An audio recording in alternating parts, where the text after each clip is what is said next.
Hello hello guys, good morning. Present है आपके सामने आपका बड़ा भाई बायोमन। आज के इस वीडियो में बात करने वाले हैं भारत में राष्ट्रवाद के बारे में। ठीक है, काफी बच्चों की डिमांड थी। जब मैंने यूरोप में राष्ट्रवाद पढ़ाया, ठीक है, तब मेरे में तो कम जोश था, लेकिन मेरे बच्चों के अंदर बहुत ज्यादा एक एनर्जी भर गई। अब उन्होंने बोला कि भैया सामाजिक विज्ञान पढ़ना है तो सिर्फ और सिर्फ आपसे। गजब, वाह, क्या बात है। ठीक है, तो अब अपन पढ़ाने वाला है हाँ सही बोला, सही बोला, भारत में राष्ट्रवाद। ठीक है, इसके बाद हम लोग आगे का जो चैप्टर है उसको भी पढ़ेंगे। ठीक है, भारत में राष्ट्रवाद, जब आपने पहले यूरोप में राष्ट्रवाद देखा था, ठीक है, अच्छा ये बताओ, इनमें से मुझे कोई एक ऐसा बच्चा है, कोई ऐसा एक होनहार बच्चा है, नालायक नहीं कह सकते उसको कोई एक ऐसा बच्चा है जो मुझे बता सकता है कि फ्रांसीसी क्रांति, फ्रेंच रेवोल्यूशन कब हुआ था? कोई बता सकता है? बता दो उसको, समोसा पार्टी मेरी तरफ से डबल पार्टी दे दूंगा, जल्दी से बता दो। ठीक है, चलो देखो, जब मैं पढ़ा रहा था यूरोप में राष्ट्रवाद, तो मैंने आपको बताया कि राष्ट्रवाद क्या होता है, आखिरकार राष्ट्रवाद का मतलब क्या होता है। ठीक है, बताया ना वहां पे। तो वही राष्ट्रवाद जब वहां से शुरू हुआ फ्रांस से, तो वो राष्ट्रवाद चलते चलते चलते चलते चलते चलते ऐसे देखो, ऐसे चलते चलते है ना, जो राष्ट्रवाद था वो चलते चलते, come on guys, come on come on, चलो आप लोग भी चलो, नहीं बैठे रहो, तुम लोग बैठे रहो, अच्छा ठीक है। तो वो चलते चलते पहुंच आया भारत में, है ना। यानी कि राष्ट्रवाद की भावना ना सभी देशों में फैल गई। कहां से फैली? फ्रांस से। फ्रांस मतलब था होशियार। ठीक है, अब आता है भारत के अंदर ये राष्ट्रवाद की भावना कैसे फैली, है ना, यानी कि आधुनिक राष्ट्रवाद कैसे आया भारत के अंदर। ठीक है, आधुनिक राष्ट्रवाद क्या है? तो देखो, मुझे उम्मीद है कि तुम लोग यार राष्ट्रवाद के बारे में अच्छे तरीके से जानते ही होगे, है ना। साउंड प्रॉब्लम, अच्छा एक बार आप लोग बता दो, साउंड ऑन क्लियर है सब?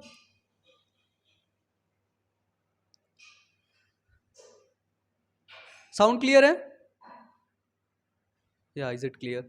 तो देखो, कहां पे थे? आधुनिक राष्ट्रवाद, भारत के अंदर राष्ट्रवाद की भावना कैसे मतलब बहली, कैसे आई? देखो, जब द्वितीय विश्व युद्ध हुआ, ठीक है, प्रथम विश्व युद्ध, द्वितीय विश्व युद्ध के बाद अंग्रेजों ने जब हमको दबाया भारतीयों को, तब वहां से लोग उखड़ पड़े प्रथम विश्व युद्ध के बाद। ठीक है, सॉरी, प्रथम विश्व युद्ध के बाद, क्योंकि महामंदी भी चल रहा था, बहुत ढेर सारी दिक्कतें थी। अंग्रेज कह रहे थे हमारे लिए काम करो, कौन करेगा, कौन करेगा बताओ, मारेंगे अंग्रेज लोग को, है ना। तो राष्ट्रवाद का मतलब क्या होता है? राष्ट्रवाद का मतलब कि कोई देश है, उस देश के अंदर जितने भी जाति समूह रह रहे हैं, उनको अपने राष्ट्र के प्रति प्यार हो, उनको अपने राष्ट्र के प्रति लगाव हो। जैसे समझना, जैसे हमारा एक घर है, ठीक है, आप लोगों के एक घर है, तो आप लोग कभी भी अपने घर के अंदर कूड़ा कचरा नहीं फैलाएंगे। ठीक है, आप लोग क्या करेंगे? आप लोग पड़ोसी के घर में जाकर के कूड़ा कचरा फेंक आएंगे। बताइए, फेंक आते हैं कि नहीं? जो नहीं फेंकते वो अपना हाथ ऐसे ऊपर कर ले, ऊपर करें जल्दी से। मैं भी ऊपर किया हूं, इसका मतलब मैं भी नहीं फेंकता हूं। ठीक है, कभी भी मैं डस्टबिन में, हमेशा डस्टबिन में मैं कूड़ा डालता हूं। ठीक है, जितने लोग फेंक देते हैं ना, उनको थोड़ा सा बोलता हूं कि देखो, बदतमीजी नहीं करना, सही से करो। ठीक है, तो ऐसा क्या होता है, मतलब हमको अपने घर के प्रति लगाव है। ठीक है, इसी तरह सबको था भैया। तो अगर आपको एक अंदर, आपके अंदर एक ऐसी भावना आ जाए जिससे आप जिस जिले में रह रहे हैं, जिस राज्य में रह रहे हैं, आपको उस राज्य के प्रति लगाव हो जाएगा। ठीक है, जैसे राजा लोग थे, राजा, ठीक है, राजा राजा जिस राज्य के अंदर शासन करता था, तो बताओ कि वहां की जो राज्य में रहने वाले जो नागरिक थे, उनको अपना राज्य प्यारा था कि नहीं प्यारा? अगर उनके राज्य के प्रति कोई दूसरा वाला राज्य बोल दे, तो नागरिक उनसे लड़ जाते थे कि अबे तुमने हमको ऐसे बोला क्यों, बहुत मारते थे, है ना। लेकिन ये बताओ, अगर कोई दूसरा राज्य अगर इस पर आक्रमण कर दे, तब तो भैया नागरिक का गुस्सा ना बाहर निकल आता था, लड़ लड़ के, मार मार के खूनों की नदियां बह जाती थी। ऐसा होता था ना। बताइए, अरे बोलो ना, हाँ या ना तो बोलो, कमेंट बॉक्स में कमेंटवा तो करो। कौन करेगा? तुम्हारे चाचा करेंगे, तुम करोगे। ठीक है, तो देखो ऐसा, तो ये जो राष्ट्रवाद की भावना देखा गया ना, तो इसको पूरे भारत में लाना था। पूरे भारत के अंदर, ठीक है। तो राष्ट्रवाद का मतलब क्या होता है कि अपने राष्ट्र के प्रति, हम जहां पे रहते हैं उस राष्ट्र के प्रति, क्योंकि हमारे भारत के अंदर देखा गया कि बहुत ढेर सारे राज्य हैं, ठीक है। बहुत ढेर सारे राज्य तो बहुत ढेर सारी संस्कृतियां हैं, बहुत ढेर सारी भाषाएं बोली जाती हैं, आपको पता ही है, ठीक है। अदर जगह में जाएंगे 1 2 4 10 भाषाएं मिल जाएंगी, लेकिन इंडिया के अंदर पता नहीं कितनी भाषाएं हैं, ठीक है। कोई होगा उधर वो पंजाबी में मस्त है अपना, कोई वो गुजराती में बिल्कुल मगन है, कोई हरियाणवी बिल्कुल गमक से बोल रहा है, बिहारी अलग भाषा बोल रहे हैं, उत्तर प्रदेश वाले अलग भाषा बोल रहे हैं, है ना। क्या मतलब, तो अगर वो लोग सब लोग अलग अलग भाषा बोल रहे थे तो अलग अलग समुदाय के हैं, लेकिन रहे कहाँ पे रहे वो एक राष्ट्र के अंदर रहे, वो एक बड़े समुदाय के अंदर रह रहे हैं। अगर उनको उस राष्ट्र के प्रति प्रेम की भावना जागृत हो जाती है तो उसे बोलते हैं राष्ट्रवाद, ठीक है। समझ गए कि नहीं, मतलब अपने राष्ट्र के प्रति प्रेम की भावना, ठीक है। तो ये आधुनिक राष्ट्रवाद क्या होता है, तो देखो आधुनिक राष्ट्रवाद यानी कि भारत में ये जो आधुनिक राष्ट्रवाद का उदय हुआ ना, वो उपनिवेशवाद विरोधी आंदोलन के समय शुरू हो गया, ठीक है। आधुनिक राष्ट्रवाद का उदय कब हुआ, तो वो हुआ उपनिवेश, ठीक है, जो उपनिवेश चल रहा था, ठीक है। उपनिवेशवाद का मतलब जैसे कोई बड़ा शक्तिशाली देश है, ठीक है, वो शक्तिशाली देश किसी कमजोर देश पर आकर के राज्य कर रहा है, ठीक है, राज कर रहा है, राजा बन के टहल रहा है, ठीक है। तो वो देखो क्या है, तो जो उपनिवेशवाद है ना, उपनिवेशवाद जो है, ठीक है, उपनिवेशवाद शुरू था, ठीक है। उपनिवेशवाद का विरोधी आंदोलन के समय शुरू हुआ, ठीक है। ये बहुत कॉम्प्लिकेटेड है, ठीक है। विरोधी आंदोलन के समय शुरू हुआ, विरोधी आंदोलन के समय, बिल्कुल सही से समझना, ये चैप्टर बिल्कुल कहानी है। क्या है, तो ये चैप्टर बिल्कुल कहानी है। तो चुपचाप ऐसे बैठ जाओ, लीड लगा लो, हेडफोन लगा लो, साउंड में तो साउंड के अंदर बजा दो, ठीक है। खूब बैठ के चुपचाप कहानी सुनना है तुम्हें, ठीक है। सच में बहुत मजा आने वाला है चैप्टर के अंदर, बिल्कुल मजा, बिल्कुल मजा मजा मजा आ जाएगा, ठीक है। चलो देखो क्या होता है। तो आधुनिक राष्ट्रवाद कब शुरू हुआ, आधुनिक राष्ट्रवाद का मतलब जो होता है कि आधुनिक राष्ट्रवाद कब शुरू हुआ, तो जब ये उपनिवेशवाद, ठीक है, उपनिवेशवाद यानी कि ब्रिटेन हमारे यहाँ राज कर रहा था, है ना। ब्रिटेन के, है ना, जो अंग्रेज लोग थे वो हमारे यहाँ थे, ठीक है। उनके बीच जब अंग्रेजों से टकराव हुआ, विरोधी आंदोलन हुआ, ठीक है, उसी समय आधुनिक राष्ट्रवाद शुरू होता है। खत्म, टाटा बाय बाय, ठीक है। उसी समय ये आधुनिक राष्ट्रवाद शुरू होता है। तो जल्दी से सभी बच्चे आधुनिक राष्ट्रवाद के लिए एक लाइक मार दो, एक लाइक मार दो जल्दी से, ठीक है। जो राष्ट्रवाद होता है, राष्ट्रवाद मतलब कि लोगों को अपने राष्ट्र के प्रति प्रेम, ठीक है, लोगों को अपने राज्य के प्रति अपार प्रेम की भावना होती है राष्ट्रवाद, ठीक है। कि जो लोग यहाँ पे रह रहे हैं वो लोग प्यार करें अपने देश से, ठीक है, वो होता है राष्ट्रवाद, ठीक है। ये एक होता है राष्ट्र राज्य, राष्ट्र राज्य। तो राष्ट्र राज्य क्या होता है, राष्ट्र राज्य का मतलब क्या होता है, तो देखो एक राष्ट्र के अंदर काफी ढेर सारे राज्य होते हैं, है ना, यानी कि काफी राज्य के लोग एक राष्ट्र के अंदर रहते हैं, ठीक है। तो सभी राज्य के लोग मिलकर, ठीक है, जो सभी, जो देखो राष्ट्र का मतलब देखो, जैसे ये भारत है ना, समझना ये भारत है, तो इसके अंदर बहुत ढेर सारे क्या हैं, तो इसके अंदर बहुत ढेर सारे राष्ट्र हैं, ठीक है, राष्ट्र, वो सॉरी राज्य हैं, राष्ट्र तो पूरा भारत हुआ ना, बहुत ढेर सारे राज्य हैं, एक ये है, एक ये है, एक ये, एक ये, एक ये, एक ये, एक ये, बहुत ढेर सारे हैं, ठीक है। तो राष्ट्र राज्य का मतलब क्या होता है कि सभी जो ये राज्य के लोग हैं, ठीक है, क्या है कि सभी राज्य के लोग मिलकर राष्ट्र का निर्माण करते हैं, ठीक है। क्या होता है कि सभी राज्य के लोग मिलकर राष्ट्र का निर्माण करते हैं, ठीक है। तो ये हो गया राष्ट्र राज्य, ठीक है। राष्ट्र राज्य यानी कि देखा गया कि बहुत, मतलब कि बहुत ढेर सारे जो राज्य हैं, तो वो कई ढेर सारे राज्य मिल करके एक राष्ट्र का निर्माण कर देते हैं, ठीक है। कई राज्य मिल करके एक राष्ट्र बनाया गया, रख दे भाई उसे, कुछ समझ में तुम लोग को नहीं आता एक बात का। तो इसके बाद क्या होता है, जब राष्ट्र आया एक, क्या आया, यहां पे हमने देखा कि एक राष्ट्र हो गया, ठीक है, राष्ट्र आया। तो जब यहां पे हमने देखा कि एक राष्ट्र है, तो राष्ट्र के प्रति लोगों को प्रेम की भावना होनी चाहिए। क्या होनी चाहिए, राष्ट्र के प्रति, अपने इसी राष्ट्र के प्रति प्रेम की भावना। तो ये प्रेम की भावना कैसे होगी बताओ। जब आप लोग फ्रांसीसी क्रांति पढ़ रहे थे, फ्रेंच रेवोल्यूशन, तब वहां पे आप लोगों ने देखा था कि जो वहां पे लोग थे उनके प्रति, अपने देश के प्रति प्यार था, ठीक है। कई देश के लोग, कई अलग अलग मतलब लोग रहते थे, लेकिन उनको अपने देश के प्रति प्यार था, अपने देश के प्रति लगाव था, ठीक है। तो यहाँ पे राष्ट्र क्या होता है, राष्ट्र के प्रति क्या होना चाहिए, लोगों को राष्ट्र के प्रति उनके अंदर प्रेम की भावना होना चाहिए, ठीक है। क्या होना चाहिए, प्रेम की भावना। वो ये नहीं बोले अब कि मेरा देश है ना, वो ये नहीं बोले, सॉरी मेरा देश नहीं, वो ये नहीं बोले कि ये मेरा राज्य है ना। कोई उत्तर प्रदेश में रह रहा है तो बोल रहा है अरे मेरा उत्तर प्रदेश है ये, और कोई मध्य प्रदेश में ना, कोई मेरा मध्य प्रदेश है, ठीक है। अच्छा, मध्य प्रदेश वाले को बोल दिया तो लड़ाई कर डाला, उत्तर प्रदेश मध्य प्रदेश आपस में लड़ाई कर डाला। नहीं, ऐसे नहीं, लोग बोले कि ये मेरा राज्य है, ठीक है, ये मेरा देश है, ठीक है। तो ये कैसे हुई, ये आप एक दिन में नहीं हो जाती है कि एक दिन में हो गई, आज सोच लिया कल हो गई, नहीं, ठीक है। लोग जब बोले कि ये मेरा देश है, ठीक है, तो ये जो राष्ट्रवाद है ना, इस राष्ट्रवाद को होने में बहुत समय लगता है, ठीक है, एक दिन में नहीं हो जाती है, ठीक है। इसके अंदर क्या होता है, राष्ट्र के प्रति लगाव को पैदा किया जाता है, ठीक है। क्या किया जाता है, तो राष्ट्र के प्रति जो लगाव होता है, ठीक है, राष्ट्र के प्रति लगाव को पैदा किया जाता है, उनके अंदर जन्म दिया जाता है कि भैया ये तुम्हारा राष्ट्र है, ठीक है। तभी तो जो सैनिक होता है, ठीक है, जो हमारे आर्मी फोर्सेस हैं, जो हमारी इंडियन आर्मी है, वो अलग अलग राज्यों से निकलती है, अलग अलग राज्यों से लड़के उसमें पार्टिसिपेट करते हैं, फिर जाके जम्मू कश्मीर में अदर अदर जगह लड़ाई करते हैं। क्यों करते हैं, क्योंकि वो बोलते हैं कि ये मेरा देश है।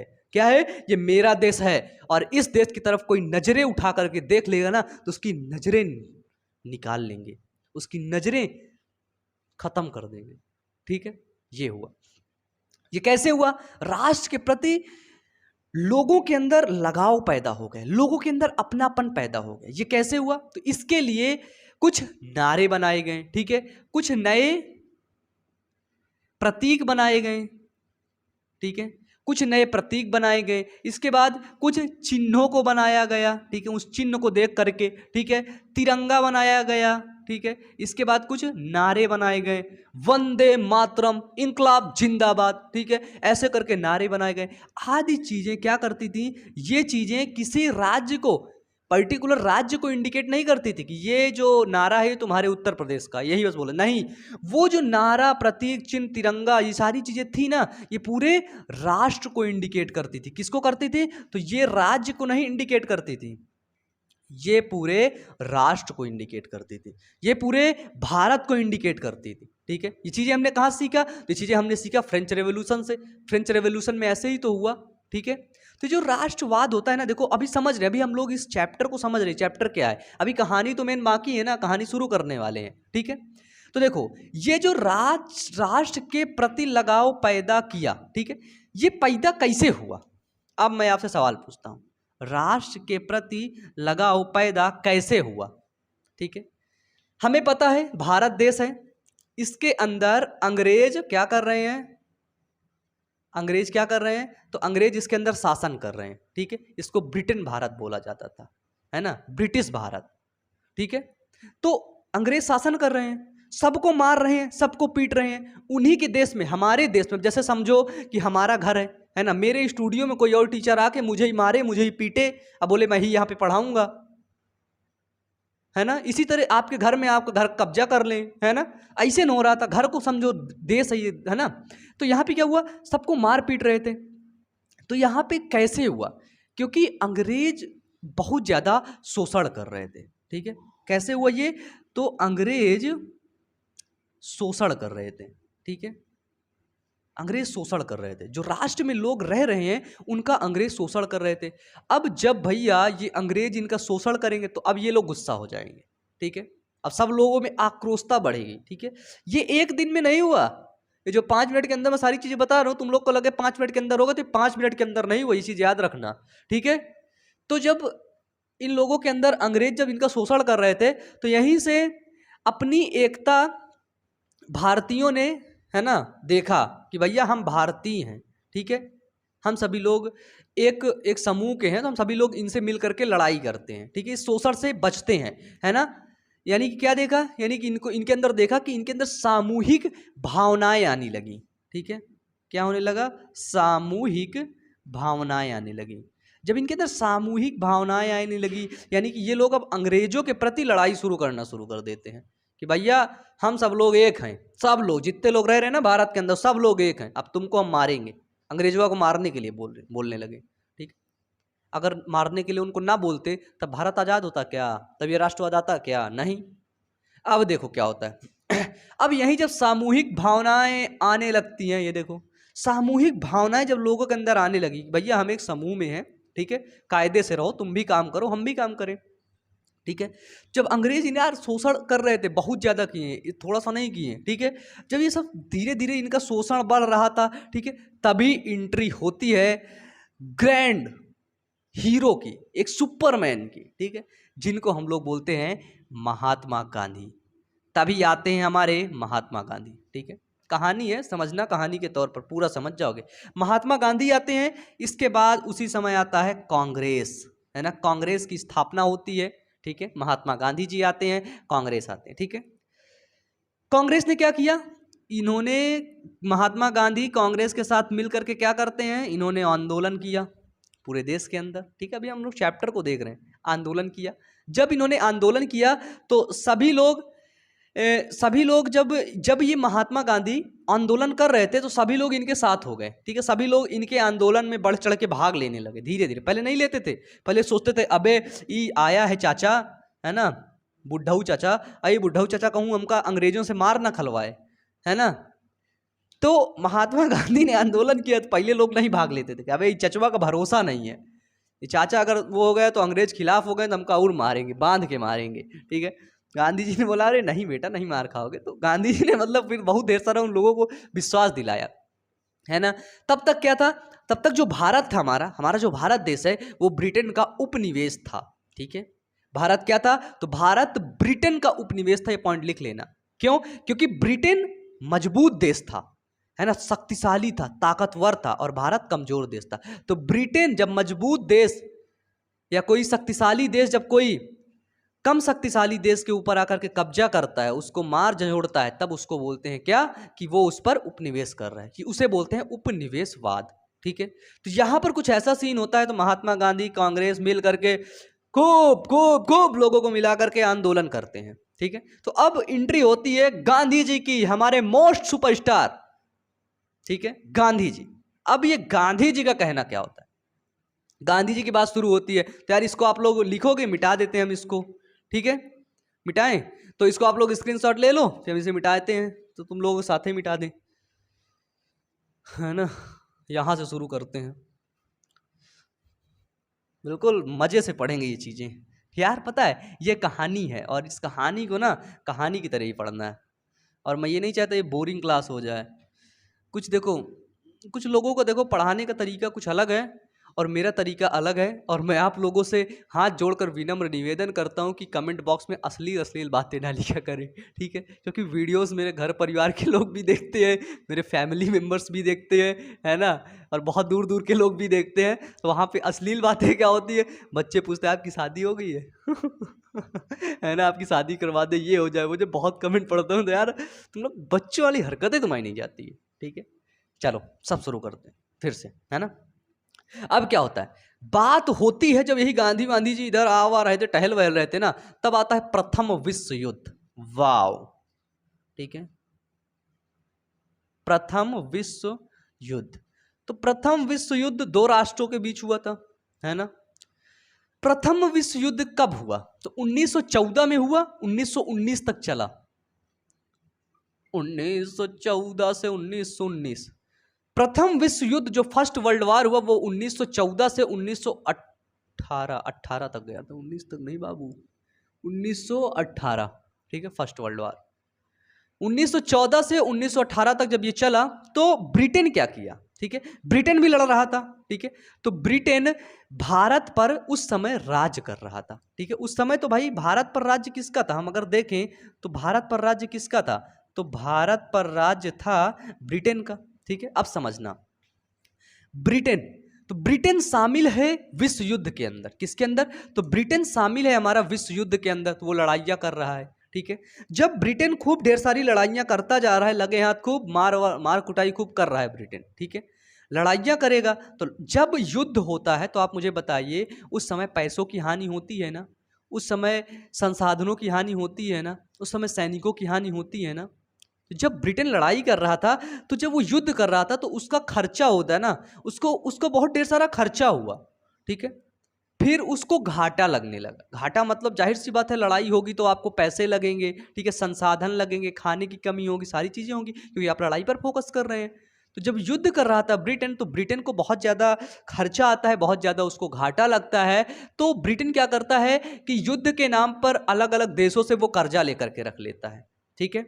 जब वो युद्ध के नाम पर ब्रिटेन जब कर्जा लेता है, तो वो भारत में राज्य कर रहा था, तो वो सोचेगा भरेंगे कैसे, तो सोचेगा चलो ठीक है, हम इस भारत के अंदर हैं, तो इस भारत से ही हम सभी पैसे को निकालेंगे, है ना, भारत से ही सभी हम जो कर्जा वर्जा लिए हैं ना, सभी इस भारत से भरेंगे, ठीक है, भारत से भरेंगे।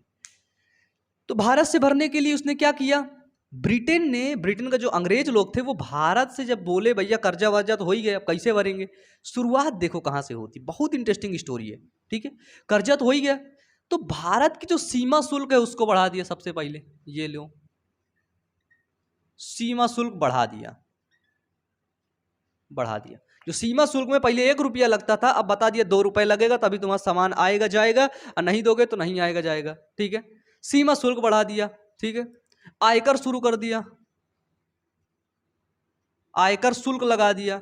आयकर शुल्क क्या होती है, मतलब जैसे आप कुछ कमाई कर रहे हो तो उसका कुछ भाग आप सरकार को दोगे, और सरकार को नहीं दोगे सरकार तुम्हें वो मारेगी, है ना, तुमको बंद कर देगी, ये कर देगी, वो वही तो आज हम लोग बनवाते हैं, पैन कार्ड होता है ना, पैन कार्ड, है ना, हम लोग सरकार को कुछ ना कुछ टैक्स देते हैं, ठीक है। इसने क्या किया, आयकर शुल्क लगा दिया। अब इसको क्यों कर रहा था, क्योंकि इससे ज्यादा उसको पैसे मिलेंगे, और वो पैसे जाकर के वो क्या करेगा, वो पैसे जाकर के वहां दे देगा अपना, ठीक है, जो कर्जा लिया उसको भरेगा। इसके बाद आता है 1913 और 1918 के बीच, ठीक है, ये डाटा आपको याद रखना पड़ेगा, ठीक है, डाटा मैं नहीं याद करवा सकता। 1913 और 1918 के बीच इसकी जो कीमतें हैं ना, सभी चीजों की जो कीमतें हैं वो दोगुनी हो गई, ठीक है। 18 के बीच जो जरूरत का सामान था या और भी जो सामान था उसकी कीमतें क्या हुई, तो उसकी कीमतें दोगुनी हो गई, ठीक है। कीमतें लगातार लगे हाथ, कीमतें उनकी बढ़ने लगी, क्यों, क्योंकि भैया कर लगा दिया, पहले पहले ये मार्कर मिलता था 10 रुपए का, ठीक है, अब जब इसमें आयकर लग गया तो आयकर बोला भैया तू मार्कर बना रहा है, जब इसको बेचेगा तब तुम्हें पैसे देगा। पूछा कितना पैसे देगा, तो बोला देख भैया अगर ये मार्कर तू 10 रुपए का बेचेगा 10 रुपए सरकार को देगा, तो ये मार्कर का रेट कितना हो गया, 20 रुपया हो गया, ठीक, 20 रुपया, वाह भैया 10 का मार्कर 20 में बिक रहा है। तो उसने क्या किया, ब्रिटेन ने भैया 1913 और 1918 के बीच देखा गया कि ये इसकी सीमा शुल्क बढ़ वो कीमतें सभी चीज की दोगुनी होती जा रही थी, दोगुनी होती जा रही थी, पैसा वैसा लोगों के पास था नहीं, ठीक है, तो आम आदमी को बहुत ज्यादा मुश्किल हो रही थी, ठीक है, क्यों, क्योंकि आम आदमी जब एक दिन में कमाएगा खाएगा तभी तो पैसा जाके जमा करेगा, पैसा से कुछ सामान खरीदेगा, ठीक है, तो इसमें क्या होता था, इसमें लगातार आम आदमी को दिक्कतें होती जा रही थी, ठीक है, खूब दिक्कतें। भैया बताओ, अच्छा आप ही बताओ, अगर आज की डेट में जो गेहूं 1,000 रुपये क्विंटल मिलता है, हम लोगों को आसानी लगती हो क्योंकि हमारे पास पैसे हैं, लेकिन जिसके पास पैसे नहीं है, जो व्यक्ति खाली पूरा दिन काम इसलिए करता है ताकि वो शाम को घर जाए और उस पैसे से खाना खा सके, तो सोचो क्या वो व्यक्ति जब इसकी कीमतें दोगुनी हो जाएंगी क्या उसको खा पाएगा। आज हमारे देश में जो खाद्यान्न चलता है, जो राशन बढ़ता है फ्री का, उससे भी गांव के ना 10 से 20% लोग उसी राशन से गुजारा करते हैं, उसी राशन को खा करके रहते हैं, है ना। लोग बहुत बड़ी बड़ी बातें करेंगे, मैंने ये किया, मैंने वो किया, मैंने ये, अबे तूने क्या किया बता ना, वही जिस गांव में तू रहता, जिस एरिया में रहता, वहां पे लोग भूखे सो रहे हैं, तूने किया क्या, मानवता के नाम पे तूने क्या किया, कुछ नहीं किया, ठीक है। अदर टॉपिक में नहीं जाते, तो सोचो कीमतें जब दोगुनी हो गई ना, तो जो गरीब था बेचारा, देखो हमेशा गरीब पीसा जाता है, हमेशा। जो बड़ा वाला था उसके पास पैसा तो खरीद के खा पी रहा था, लेकिन कौन फंस रहा था बीच में आके? गरीब। तो जब कीमतें दोगुनी हुई ना, उसी समय एक बहुत बड़ा को इंसिडेंट हो गया। उसी समय, इसी समय के बीच बात है कि उसी समय बहुत दुखद घटना हो गई। इतनी दुखद घटना, सच में उस घटना को सोच के ना आज भी रोना आता है। उसी समय क्या हुआ? उसी समय फसल खराब हो जाती है, ठीक है। ये दौर था 1818 से 1819 का, ठीक है। फसल कब खराब होती देख लेना, 1918 से 1919, ठीक है। 1918 से 1919 और 1920 से 1921 के बीच की फसल खराब हो जाती है। जो गरीब आदमी था, जो उस फसल से खाना खाता था, अब उसकी फसल खराब हो गई। जब उसकी फसल खराब हो गई तब वो खाना क्या खाएगा? अब उसकी कीमतें दोगुनी पड़ गई। ये फसल खराब ही हुई थी, इतने बीच एक और संकट आ गया। देखो संकट क्या आ गया? संकट ये आ गया, जो फ्लू था, फ्लू महामारी फैल गया। बताओ, जो फ्लू महामारी फैला तो उसमें कौन लोग मरे? अंग्रेज के पास हॉस्पिटल थे, अंग्रेज बहुत बड़े बड़े हॉस्पिटल बनवाए थे, उसमें वही लोग भर्ती करते थे, इंडियंस को लेते नहीं थे। इसके बाद जब फ्लू फैला तो क्या हुआ? इंडियंस ज्यादा मरे, गरीब लोग ज्यादा मरे, ठीक है। वही कहता हूं ना, हमेशा गरीब पीसा जाता है। कुछ भी चीजें होती हैं, ठीक है। करप्ट कहते हैं ना, करप्ट कौन है? करप्ट हम ही लोग हैं यार, और कोई नहीं है। हम ही लोग आगे जा करके बनते हैं। जब आज हम लोग अपने आप को बदलेंगे ना, तो आगे जा करके हमारा देश बदलेगा। आज हम लोग अपने आप को नहीं बदलना चाहते हैं, ठीक है। सरकारी स्कूल में पढ़ाना सब कोई चाहता है, लेकिन सरकारी स्कूल में पढ़ना कोई भी नहीं चाहता है। समझ रहे हो ना बात को? सरकारी स्कूल में पढ़ाना सब कोई चाहता है, लेकिन जो सरकारी स्कूल पढ़ाने वाला जो टीचर है ना, वो खुद अपने बच्चे को प्राइवेट स्कूल में भेजेगा। क्यों? तो भ्रष्ट कौन है बताओ? वो तो खैर बात की बात है, वहां पे मैं सीरियस नहीं होता हूं। कूल डाउन, रिलैक्स, रिलैक्स बायोमन, रिलैक्स, है ना। फिर देखो क्या होता है, फ्लू महामारी फैल जाती है। जब ये फ्लू महामारी की 1921 में इसकी जनगणना होती है ना, जनगणना होती है। जब 1921 के अंदर फ्लू महामारी की जनगणना होती है, तो वहां पर यह पता चलता है कि 120 से 130 लाख लोग फ्लू से मरे थे। कितने लोग? 120 से 130 लाख लोग मरे, ठीक है। बताओ कितना बड़ा डाटा होता है। 120 से 130 लाख मायने रखता है। 120 लोग मर जाते हैं ना, दिमाग खराब हो जाता है, ठीक है। तो 120 से 130 लाख लोग उस फ्लू महामारी से मरे, ठीक है। जब ये फ्लू महामारी चल ही रहा था, इधर ये ब्रिटेन क्या कर रहा था? प्रथम विश्व युद्ध में शामिल था, है ना, फर्स्ट वर्ल्ड वॉर में। तो ये क्या कर रहा था? ये जब भैया युद्ध में शामिल हुआ, लड़ाई कर रहा है, तो इसको सैनिक चाहिए ना। अब भैया ये ब्रिटेन आयकर शुल्क लगा दिया, सीमा शुल्क बढ़ा दिया। अब क्या किया? जबरन भर्ती करने लगा, ठीक है। जबरन सैनिक भर्ती, ठीक है। जबरन भर्ती देखने लगा गांव के लोग ठीक ठाक हैं, मारने के लिए, तो उनको उठा ले जाने लगा। चल युद्ध कर तू हमारे देश की तरफ से, ठीक है। अब जब ब्रिटेन भैया जबरन भर्ती करने लगा, देखना यहाँ पे इनका शोषण कैसे करते हैं, ठीक है। वही शोषण बताया था ना, अंग्रेज शोषण करते हैं भारत का, तब भारत लोगों के अंदर आक्रोश आता है, ठीक है। तो शोषण ही बता रहा हूँ, ठीक है। युद्ध के समय जबरन भर्ती होने लगी। ब्रिटेन गवर्नमेंट थी, ब्रिटिश सरकार थी हमारी, ठीक है, ब्रिटिश सरकार थी। तो ब्रिटिश सरकार ने क्या किया? जबरन भर्ती करने लगे लोगों को, ठीक है। तो उसी समय क्या होता है? सभी भारतीयों को उसी समय, जो मैं अभी बताया था, हमारे एक सुपरमैन की एंट्री होती है, ठीक है। तो जब सभी भारतीयों को अंग्रेज लोग तंग कर रखे थे, ठीक है, सभी भारतीयों को अंग्रेज तंग कर रहे थे, उसी समय ये सारी चीजें चल रही थी। तो उसी समय महात्मा गांधी भारत वापस आते हैं, ठीक है।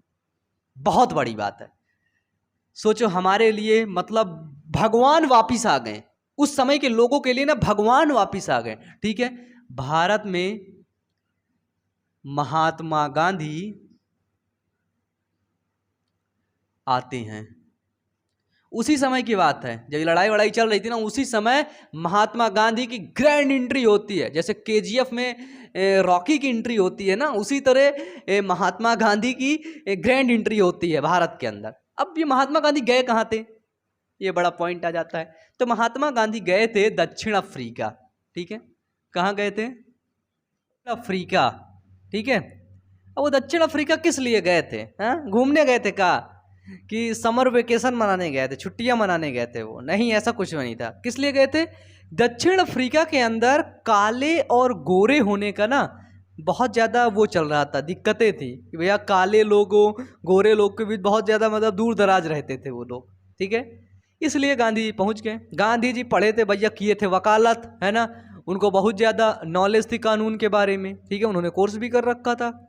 अब देखो लंदन से पढ़ा हुआ व्यक्ति आया, देखा दक्षिण अफ्रीका में अच्छा ये सीन चल रहा है, काले और गोरे के प्रति विवाद चल रहा है। गांधी जी पहुंच गए वहां पे।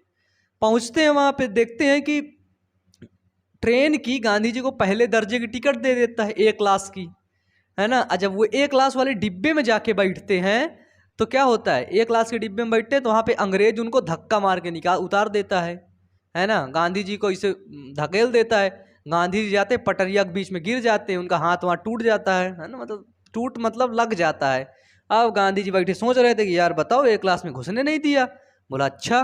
फिर वो शिकायत करने के लिए जाते हैं ना स्टेशन में, रेलवे मास्टर के, स्टेशन मास्टर वास्टर पास जहाँ भी गए, है ना, रेलवे कर्मचारी के पास कि भैया देखो, है ना, मुझको ए क्लास में जाने नहीं दिया। तो वो बताते हैं बड़े प्यार से कि देखिए आप लोग काले लोग हैं, है ना, तो कालू लोग जो होते हैं ना, जो कालू होते हैं वो पीछे बैठते हैं, जो गोरे लोग होते हैं वो आगे बैठते हैं। गांधी जी ने बोला अच्छा। फिर वो गांधी जी वो टिकट लिए थे, वो टिकट लेके वो पहुंच गए लंदन। उनके ऊपर केस इसलिए करने गए थे क्योंकि जब भैया तुम देख रहे हो, तुम्हें पता है कि ए दर्ज मतलब पहले ए क्लास की बोगी में मैं सफ़र नहीं कर सकता हूं, तो तुम ए क्लास की टिकट मुझे क्यों दिए? गजब, फंसा ले गए उनको। तुम ए क्लास की टिकट मुझे क्यों दिए? तुम्हें ए क्लास की टिकट नहीं देना चाहिए, ए क्लास का पैसा मुझसे नहीं लेना चाहिए। अब वो फंस गए। इसके लिए पूरे लोगों ने उनसे माफ़ी मांगा, ठीक है, अंग्रेजों को उन्होंने झुका दिया इसे सर्व करके। जब गांधी जी ने अंग्रेजों को झुकाया ना, तो गांधी जी का नाम हो गया कि यार वो एक गांधी जी है ना, भारत के ही है, वो अंग्रेजन का बिल्कुल मिट्टी में मिलाए दिन, है ना, उनको अपने कदमों में झुकाए दिन। यहाँ पे ऐसा कुछ सीन चल रहा था। तभी गांधी जी भारत आते हैं। गांधी जी कहाँ गए थे, ये चीज़ तो आपको क्लियर हो गया। गांधी जी दक्षिण अफ्रीका गए थे, ठीक है। तो अब जब गांधी जी हमारे भारत आते हैं, तो भारत आते हैं 1915 में, ठीक है। कब आते हैं? 1915 के अंदर गांधी जी भारत आ जाते हैं, ठीक है।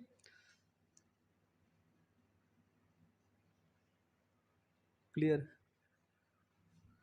हाँ, ठीक है, बिल्कुल।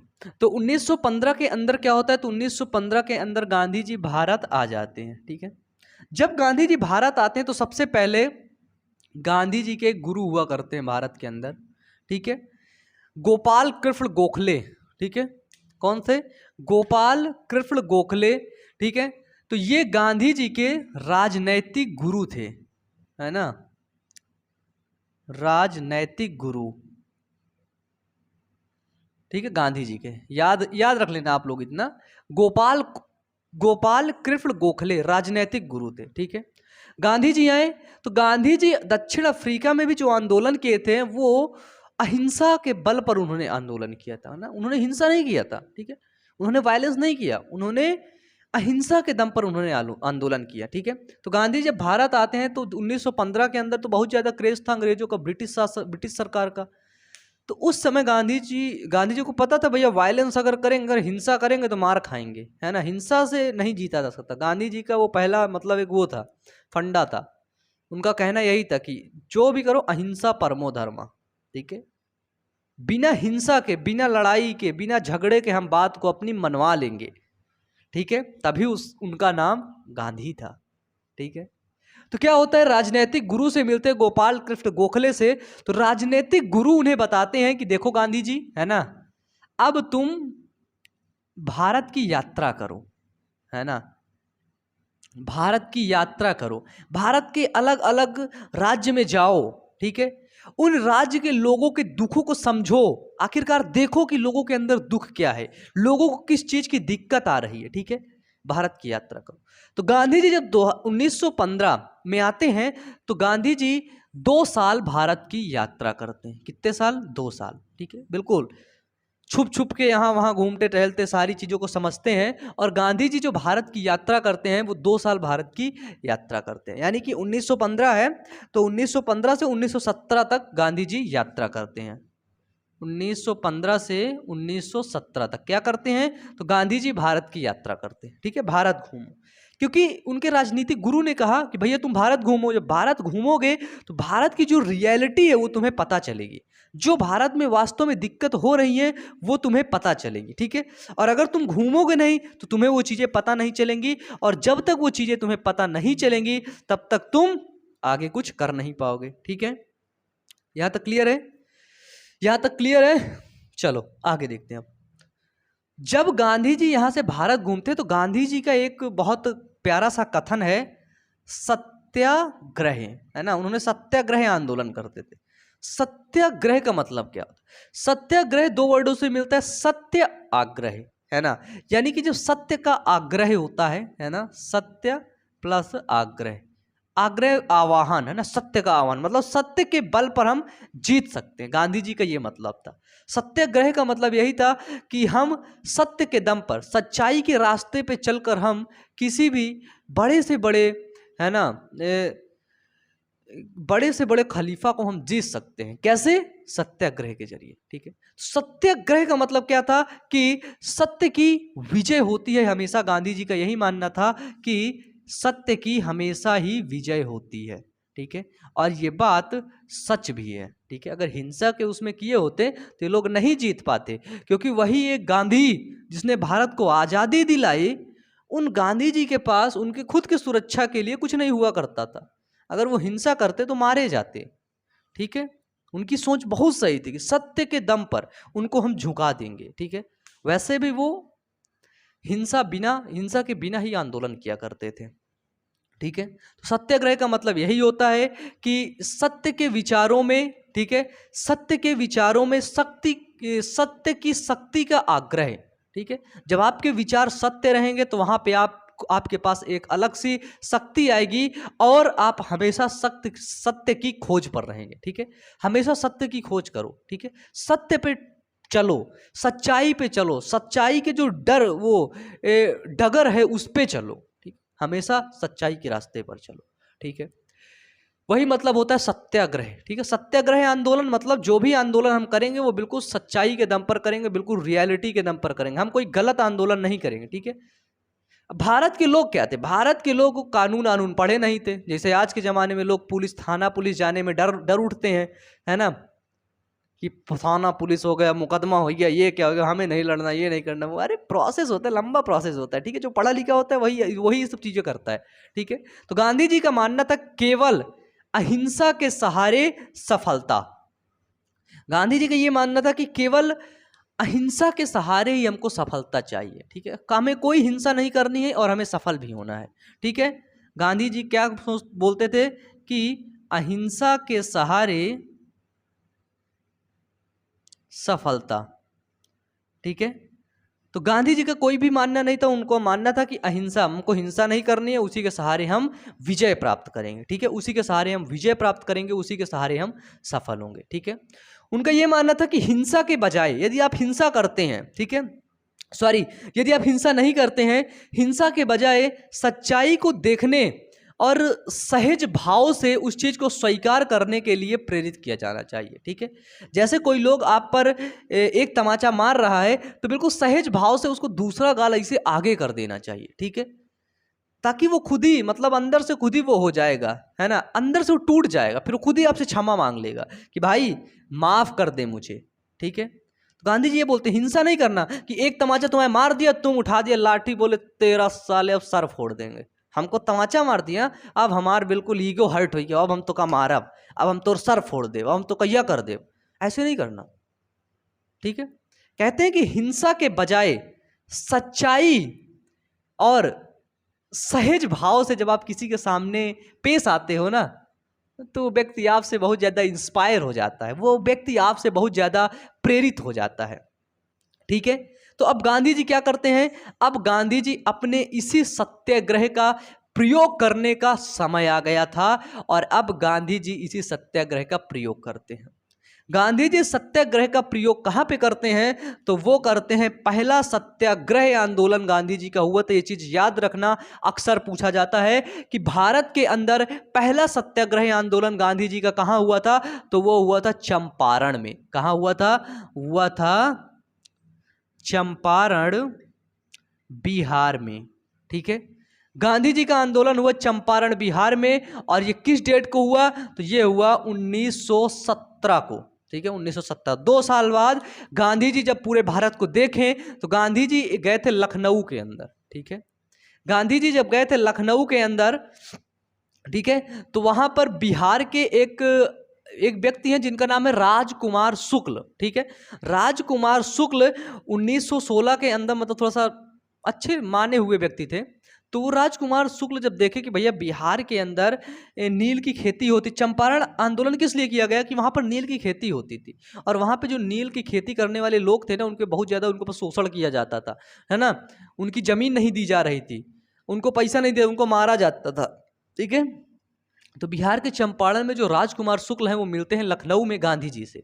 ठीक है, लखनऊ किस लिए गए थे? तो लखनऊ वो भारत भ्रमण कर रहे थे, लखनऊ में मिले तो गांधी जी को मिलकर ये बात को बताए कि भैया गांधी जी ऐसी ऐसी बात, उन्होंने सुन रखा था बहुत ज्यादा, है ना। रामकुमार शुक्ल ने उन्होंने सुन रखा था कि भैया एक है बाबा टाइप का, वो अफ्रीका के अंदर गया था और अंग्रेजों को अपने पैरों के अंदर झुका दिया। अरे बाप रे, सच में ऐसा था? तो अब वो पहुंच गए दौड़ते दौड़ते, भैया गांधी जी ऐसी ऐसी बात है। बात को पूछे, समझे, बोले ठीक है चलो हम देखते हैं। तो चंपारण के बिहार में गए, उन्होंने वहां पर पहला सत्याग्रह आंदोलन शुरू किया। अब बिहार के अंदर उन्होंने क्या किया? तो जब वो बिहार के अंदर गए तो वहाँ पे क्या होता, देखो वहाँ पे पहले समझो क्या हो रहा था। वहाँ पे नील की खेती कराई जाती थी। ठीक है, पहले नील थी नहीं, नील अगर कोई डालो तो आज डालो, कल छूट गई 2-3 दिन में। लेकिन अगर नील वो प्रकृति वाली नील आती थी तो कई दिन तक चढ़ी रहती थी। ठीक है, नील की खेती हो रही थी, तो नील की खेती के लिए अंग्रेजों ने एग्रीमेंट करवा लिया। ठीक है, अंग्रेज जमींदार से मिलते थे और जमींदार खेती करवाते थे किसान से। ठीक है, तो क्या होता है कि अब अंग्रेज किसानों के साथ एग्रीमेंट हो गया, उनकी जमीन लेके भैया लिख दिया गया कि इतने साल नील की खेती होगी। ठीक है, चलो नील खेती करने लगी। उसी समय क्या होता है, उसी समय सिंथेटिक नील की खोज हो जाती है। सिंथेटिक मतलब जानते हो, आर्टिफिशियल नील की खोज हो जाती है ना, डिब्बे वाली नील की खोज। जब वो डिब्बे वाली नील की खोज हो जाती है तो नील की पैदावार कम, बिल्कुल खत्म, नील उगाते ही नहीं वो लोग। अब क्या हुआ, अब जो किसान लोग थे वो अब बोल रहे हैं भैया कि देखो जो एग्रीमेंट हुआ है ठीक है, अब हमारी जमीन हमें वापस कर दो। तो जमींदार क्या कह रहा है, जमीन नहीं तुम्हें वापस करेंगे। और जो जो लोग बोलते थे उनको मारता था, खूब मारता था। और उनको ऐसे नहीं मारता था, उनको ले जाता था बीच चौराहे में। ठीक है, क्योंकि जमींदार अंग्रेजों से मिला हुआ था, अंग्रेज जमींदार को कुछ बोलेंगे नहीं, तो जमींदार लेके जाता था बीच चौराहे में, लटका लटका के उनको बहु मारता था। एक को मारता था तो जितने लोग थे वो लोग बोलते थे अरे भैया ठीक है, तो कोई बात नहीं, जमीन लिए रहो। देख लो, अब जमींदार जमीन का जमीन लिए रहता था, ऊपर से उनसे पैसा मांगता था कि तुम्हें पैसा दो, नहीं दोगे तो मारेंगे। ठीक है, अब जब गांधी जी वहां पे देखे भैया ऐसी ऐसी बात है, तो उन लोगों ने, है ना, चंपारण वाले लोगों ने खूब वहां पर जाकर के आंदोलन किया, कुछ नहीं कर पाए, है ना। तो गांधी जी पहुंचते हैं बढ़िया, है ना, अपना बिल्कुल पतले पतले एक पलाई के पहुंच जाते हैं चंपारण। आंदोलन शुरू होता है, आंदोलन करते हैं ये लोग। तो वहाँ के लोग कहते हैं यार ये कुछ नहीं कर पाएगा, ऐसा कौन है, वो कौन है, वो कौन है? बोले वो वहाँ आगे बैठा है। बोले अच्छा, बोले वही गांधी है का? बोले हाँ वही गांधी है, गांधी वही अंग्रेजों को झुका रहा, अभी कुछ ना कर पाई। तो वो वहाँ के जो जहाँ पे आंदोलन कर रहे थे वहाँ का जो डीएम था वो बोला देख भैया 2 घंटे तक यहाँ पे बैठना, नहीं तो मैं लाइन ऑर्डर लगा करके ये करके तुम लोग को मार के भगा दूंगा। ठीक है, गांधी जी बैठे, बोले उस डीएम से बोले कि देख तू, हमारी स्वतंत्रता का अधिकार है, ठीक है, हमें धरना देने से तू नहीं रोक सकता है। ठीक है, कि तू हमें धरना देने से रोक दे कि इतने समय तक धरना देंगे। ठीक है, धरना देने के लिए हमें स्वतंत्रता का अधिकार है, हम धरना दे सकते हैं। अब डीएम बिल्कुल खत्म, क्योंकि डीएम के सामने अभी तक कानूनी बात करने वाला कोई था ही नहीं। क्यों? क्योंकि लोग पढ़े लिखे नहीं थे, लोग जानकार नहीं थे। अब डीएम उसको कानून सिखाएगा जो कानून खुद ही बाहर से पढ़ के आया है ना। ओके कानून सिखाएगा, गांधी जी को डीएम कानून सिखाएगा। अब डीएम खत्म, 2 घंटे के बाद भी गांधी जी बैठे रहे वहां पे। 2 घंटे के बाद जब देखे लोग कि यार अब ये डीएम मारेगा हम लोग को, तो कुछ लोग गांव के लोग थे ना, वो तुरंत उठ के भागना शुरू हुए, पीछे एकदम पहुंच गए सबसे कि भैया हम पीछे ना, उसका आगे कर दे, अगर पहले मारे तो वही का मारे, मतलब गांधी जी को सब लोग पहले मारे। तो देखे यार 2 घंटा हो ही गया, टाइम जोड़ रहे थे, अरे बस 5 सेकंड बचा, वो 2 मिनट बचा यार, 1 मिनट बचा यार, देखो कहीं लाठी तो नहीं चार्ज कर रहा, इसे ऊँचे देख रहे थे यार, कहीं पुलिस वाले आ तो नहीं रहे। अब पीछे भी ऐसे देख लेता था कि पीछे तो नहीं आ रहे, कि पीछे से हमको मारब शुरू कर दे। देखे 2 घंटा हो गए, 2 घंटा 5 मिनट 10 मिनट, देखे अरे यार इसने कुछ बोला ही नहीं, डीएम ने कुछ बोला ही नहीं। अब लोगों का मनोबल बढ़ने लगा। एक दिन बैठे रहे आंदोलन में, कुछ नहीं हुआ, दूसरे दिन फिर बैठ गए, चंपारण वाले सब पहुंच गए, अपने खाना पीने सब लेके वहां पहुंच गए, धरना दे दिए। चंपारण के आसपास वाले सुने कि देखो देखो एक गांधी आया है ना, वो बिल्कुल बाबा टाइप में, बुढ़ाऊ टाइप में है ना, तो वो वहां पे बैठ गए, आंदोलन कर दिया। अंग्रेज कुछ बोला ही नहीं पा रहे उसके सामने। गजब। आसपास वाले भी पहुंच आए उसके पास, आसपास वाले भी चंपारण में धरना देना शुरू कर दिया। फिर अंग्रेज हाथ जोड़ लिया, बाबा जी तो के का चाहिए। बाबा जी ने बोला कि इनको कर समेत, इनको पैसा भी वापस दो, इनकी जमीन भी वापस दो, ठीक है, इनसे माफी भी मांगो। फिर सब हो गया, उनको पैसा भी मिल गया, उनको जमीन भी मिल गई, सब अब खुश हो गए। अब भागने लगी गांधी के पीछे दुनिया, अब गांधी के पीछे दुनिया भागने लगी। क्यों भारत भागने लगा? क्यों? क्योंकि चंपारण में, बिहार के अंदर जो 1917 में आंदोलन हुआ, अब वो आंदोलन सफल हो गया, ठीक है, उनको सफलता हाथ लगी। जब ये चंपारण बिहार के बारे में लोग बहुत सुने, तो होता है, सब बात आती है खेड़ा के अंदर, ठीक है, खेड़ा जिला, खेड़ा जो कि गुजरात के अंदर है, ठीक है, गुजरात के अंदर जो खेड़ा है, वहां भी 1917 के अंदर यह आंदोलन शुरू होता है। 1917 के अंदर वहां के जो मजदूर थे, वहां के जो किसान थे, उनके ऊपर बहुत ज़्यादा अत्याचार किया जाता है। तो खेड़ा के अंदर जब किसानों के अंदर बहुत ज़्यादा अत्याचार किया जाता है, तो क्या होता है, तो जब खेड़ा गुजरात के अंदर चंपारण में 1917 में किए, तो अरे 1918 एक साल बाद होता है ना खेड़ा के अंदर 1918। तो जब उनके अंदर किसानों के अंदर बहुत ज़्यादा अत्याचार होता है ना, तो किसान आंदोलन में गांधी जी सम्मिलित होते हैं, ठीक है, वहाँ की बात को देखते हैं कि हाँ हाँ ऐसी ऐसी बात थी, अब इसे सही करते। तो बिहार के चंपारण में भी उनको सफलता हाथ लगी। क्यों? क्योंकि उन्होंने हिंसा नहीं किया, अहिंसा के दम पर जीत लिया। खेड़ा के गुजरात में उसको भी जीत लिया, यह लो दूसरी सफलता। अब गांधी जी को मिलती है तीसरी सफलता। क्यों? क्योंकि अहमदाबाद में, ठीक है, अहमदाबाद में क्या था, अहमदाबाद में फैक्ट्री वगैरह थी, है ना, खूब काम वाम होता था वहाँ पे। तो फैक्ट्री जब थी ना, तो वहाँ पे मजदूरों से काम कराया जाता था, ठीक है। अहमदाबाद में धीरे से लोगों को पता चला कि भैया अहमदाबाद के अंदर जो बातें हो रही ना, है ना, तो एक मजदूर जो थे ना, मजदूर अहमदाबाद के अंदर काम कर रहे थे, है ना, तो उनको, उन मजदूरों को सही से सैलरी भी नहीं दी जाती थी, बोनस भी नहीं दिया जाता था। जब उनको सैलरी और बोनस नहीं दी जाती थी, तो वो जो मजदूर थे ना, वो आंदोलन करते थे। आंदोलन, मजदूरों का आंदोलन अंग्रेज सुनती नहीं थी, ब्रिटिश सरकार सुनती नहीं थी। उन्होंने देखा कि यार एक गांधी नाम का आया है, अब वो चंपारण में आंदोलन ब्रिटिश को झुका दिया, खेड़ा में भी झुका दिया, अब वो बोले यहाँ भी बुलाओ। तो एक मजदूर भागता भागता चला गया, अब गांधी जी चलो आप हमारा हुआ देखो। गांधी जी बोले क्या बात है, बात को समझे, ठीक है चलते हैं। गांधी जी आए, वहां भी अंग्रेजों के खिलाफ आंदोलन किए, और वो भी आंदोलन सफल हो गया। जब वो आंदोलन सफल हुआ, तो यहाँ के ये लोग, किसान लोग इनके साथ, ये भी किसान इनके साथ, और मजदूर भी इनके साथ, यानी कि गांधी जी के साथ अब भारत का कुछ % हिस्सा गांधी जी के साथ चल रहा था। और उनका नाम भी बहुत तेजी से फैल रहा था कि एक गांधी आया है, वो भैया सबको जीत दिला रहा है ना। सभी लोग गांधी जी के साथ थे, ठीक है। तो ये जो अहमदाबाद के अंदर था ना, यहाँ पे जो मजदूर काम कर रहे थे, वो सूती कपड़ा का कारखाना था। उसी सूती कपड़े के कारखाने के अंदर ये बात होती है, ठीक है। तो ये 3 आंदोलन जब सफल हो जाते हैं गांधी जी के, तब क्या होता है, तब गांधी जी के चर्चे ना पूरे भारत में शुरू होते हैं, ठीक है। अब ये बात है 1918 की। अब हम लोग इसके आगे चलते हैं 1919।